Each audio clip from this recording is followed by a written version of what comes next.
Windsor is a great town. Of course, I was born here, and this is much smaller. I can remember the big days of the week was Friday night, Saturday. All the farmers came to town, and we were truly an agricultural community. And the grocery stores were all open, hardware stores were open, the barber shops would be open, and they would have 7 or 8 guys in there for a haircut. Nobody minded waiting because they talked about corn and beef and the price of everything that they produced. So it was a good get together on Friday and Saturdays. There was, I think they do it somewhat.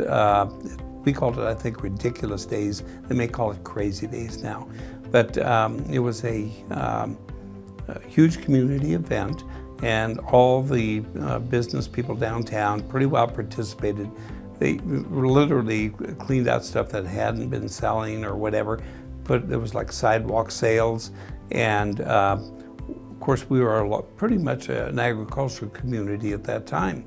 And one of the big cattle feeders donated an animal, and they literally barbecued it on a huge spit in the park, and it was a free feed for everybody. And it was a good event for the business people. It brought a lot of people together. Well, when I grew up, we had 2 blacksmith shops. My dad owned one of them.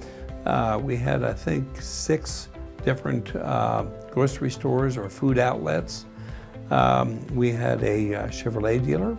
We had a Chrysler Plymouth dealer. We had a Kaiser Fraser dealer.